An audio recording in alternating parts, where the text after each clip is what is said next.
Day 76. It's New Year's Day. And I really have to say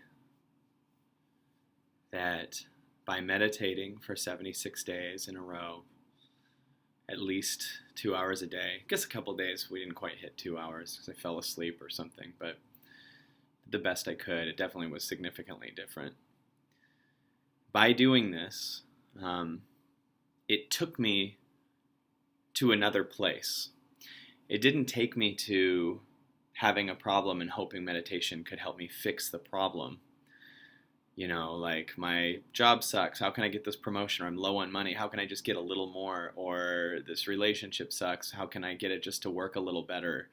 It's like when you meditate, it's like you're in an office and you leave an elevator. You get on an elevator, and versus refixing the office, you get on an elevator and you go to the top of the building, and then you close your eyes and a helicopter takes you and picks you up and then puts you on a UFO and goes, and then you just open your eyes and you're over on Neptune now. Meaning like all possibilities are totally different. If you right now think of all the possibilities you could have in your life, think of the biggest possibilities you can think of. Like, take a second and think, like, what is the biggest thing I could have? Could I have and really think about what you would think it is. Now, what if I told you what actually could happen is so far beyond what you just thought about? In other words, what if there were different dimensions that you couldn't see? Like, what if your vision was, to become the CEO of that company, or even if your thing was to be like I, at one point, the biggest I wanted to be was one of the best comics ever working in the world. And I had at one point 2 Comedy Central specials and things were really on fire. But then my heart told me, we're going to a whole new place. We're going to do this stuff. We're going to make these huge events. And that was a different dimension than my mind would ever have known, because my mind would have just come up with the most it's seen in the world, the most that at that time my 32-year-old mind could come up with. So it's just what's in the boundaries of that. But really think about that, how small that is, how much of a new dimension is available if you surrender. If you surrender, because if you're holding on, you're trying to get the best, or you're trying to get better in the small world that you see exists.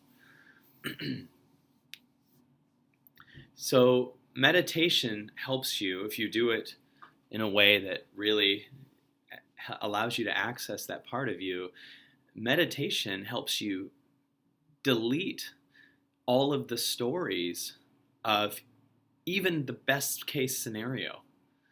Because the best case scenario you can see for yourself is nothing compared to what's coming. That's why I say, screw New Year's resolutions.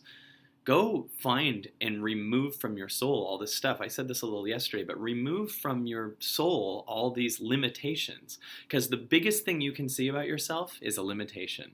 The biggest thing you see you could be is a limitation. If I sit here and fantasize about this year, the biggest thing I could see, even if I saw myself at Oprah levels doing, enormous shows and huge stuff, it is a limitation compared to what I could actually be. Because at one point I thought what I could be is the biggest comic working or whatever, and really saw that with confidence. And this is so much more soul fulfilling. This is so much bigger for me to be like in this different place, kind of doing it mainstream, and like going to be on the, like in New York near Broadway and do this event on, like, to take transformation and make it a mainstream thing. That my mind would never have even known about that like 5 years ago. But so the biggest thing you can think of is still a thought based on your story of your past. That's the biggest thing you can think of, the biggest fantasy you could come up with. You could write the greatest vision board in the world, and it is nothing compared to what's coming. So this is not about the biggest vision. This is about surrendering the limitation beliefs that you have in you, that you surrender by loving them and letting them be there enough so that they can be there and dissolve or whatever they do, but basically stop yourself from being in resistance to those beliefs to keep them to be the limitation. Because I'll tell you, without getting into too many specifics yet, every single aspect of my life now is so amazing. Everything is answering itself. Everything. is answering itself. And I'm on day 76. And things are answering themselves so much, and I can see things in such a different way. And anything anyone says that's a belief, you can see it's a belief now. You can see, and you can help those people too. And because I keep transcending my beliefs. So take a second and think, what if the biggest thing I could see that I could be in my life? What if the biggest thing you can fantasize about?